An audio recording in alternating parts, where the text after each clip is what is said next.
महायुतीची रात्री वर्षा बंगल्यावर खलबतं रंगलेली आहेत।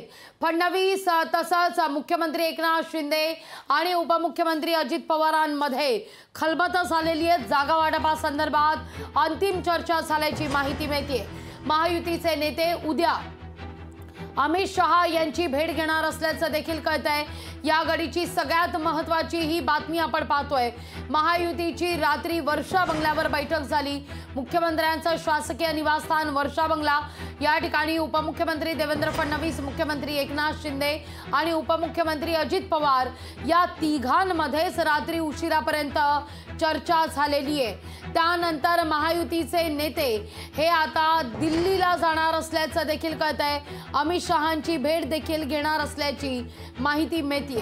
याच विषयी अधिक माहिती घेण्याकरता थेट जाते आपले प्रतिनिधी स्वप्नील जाधव यांच्याकडे। स्वप्नील, आपण पाहिलं तर महायुतीत मनसे सहभागी होणार की नाही या संदर्भात जोरदार चर्चा रंगत असताना काल अनेक नाट्यमय घडामोडींचा दिवस होता असं म्हटलं तर काही वावगं ठरणार नाही। सुरुवातीला अचानकपणे ताज अँड लँड्समध्ये बैठकीला सुरुवात झाली। तिथं उपमुख्यमंत्री फडणवीस होते, उपमुख्यमंत्री अजित पवार त्या ठिकाणी नव्हते, पण उपमुख्यमंत्री फडणवीस, मुख्यमंत्री एकनाथ शिंदे आणि राज ठाकरे या तिघांमध्ये बैठक झाली। त्यानंतर अद्यापही जागा वाटपाचा तिढा काही सुटलेला नाहीये। रात्री उशिरा पुन्हा वर्षावर बैठक होते। बऱ्याच तास ही बैठक चालते, जवळपास 2 तास ही बैठक चालते आणि आता उद्या अमित शहांची भेट घेणार असल्याची बातमी समोर येते। नेमकं वर्षावर काल रात्री काय घडलंय? लाखवी निश्चित महायुतीमध्ये बैठकांचा सिलसिला सुरू झालेला आहे। काल सुद्धा नाट्यमय घडामोडी एकंदरीत दिवसभरामध्ये पाहायला मिळाल्या। सुरुवातीला उपमुख्यमंत्री देवेंद्र फडणवीस, मुख्यमंत्री एकनाथ शिंदे आणि मनसे अध्यक्ष राज ठाकरे यांची सकाळी बैठक झाली होती। या बैठकीमध्ये काही मुद्दे चर्चिले गेले होते आणि हेच मुद्दे खरं तर काल जी रात्री बैठक उशिरा झाली वर्षा निवासस्थानी या बैठकीमध्ये झाले होते।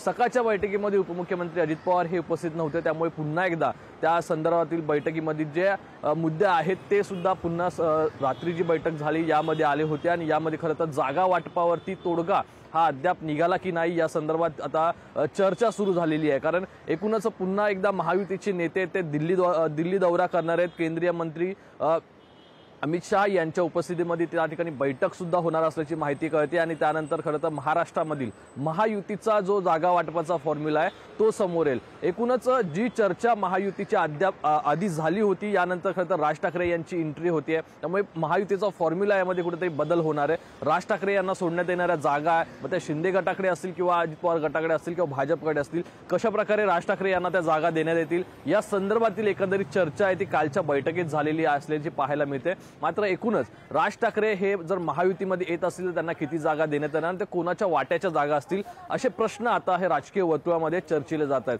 म्हणून उद्या या ठिकाणी केंद्रीय मंत्री अमित शहा यांच्या नेतृत्वामध्ये दिल्लीमध्ये महायुतीच्या नेत्यांची बैठक सुद्धा होणार आहे आणि या बैठकीनंतर महाराष्ट्रातील जो जागा वाटपाचा फॉर्म्युला आहे तो समोर येईल। लागवी स्वप्नील, सगळ्यात महत्त्वाचं म्हणजे वारंवार बैठकांवर बैठका होत आहेत, चर्चा होत आहेत, पण तरी सुद्धा तोडगा निघत नाहीये।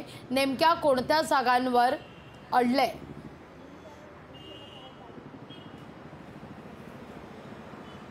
महायुतीमध्ये काही जागांवरती मतभेद हे पाहायला मिळतात। लागवी आपण जर बघितलं तर एकाच जागेवरती महायुतीचे अनेक उमेदवार हे इच्छुक आहेत, त्यामुळे त्या सर्व उमेदवारांची मनधरणी करण्याचा प्रयत्न सध्या महायुतीच्या घटक पक्षांकडून होतोय। आपण जर माढा, बारामती अशा अनेक लोकसभा मतदारसंघ यामध्ये जो तिढा निर्माण झाला ज्यामध्ये इच्छुक उमेदवारांची संख्या जास्त आहे त्या उमेदवारांची बैठक घेऊन त्यांची मनधरणी करण्याचा प्रयत्न होतोय आणि यामध्ये नो रिस्क धोरण जे आहे या महायुती सरकारचं त्या अंतर्गत सर्व मतदारसंघांमध्ये जो उमेदवार देण्यात येईल तो ताकदवान असावा आणि सक्षम असावा, तो निवडून येणारा असावा, अशा प्रकारची सर्व चाचपणी सुरू आहे। त्यामुळे कुठेतरी जागा वाटपाचं घोडं अडल्याचं या ठिकाणी पाहायला मिळतंय। मात्र लवकरच या जागा वाटपाचा फॉर्म्युला आहे तो समोर येईल आणि कोणत्या जागा कोण लढवणार या संदर्भातील यादी ही ती सुद्धा पुढच्या 48 तासांमध्ये समोर येईल अशा प्रकारची एकंदरीत दिल्ली दौऱ्यानंतरची माहिती मिळते।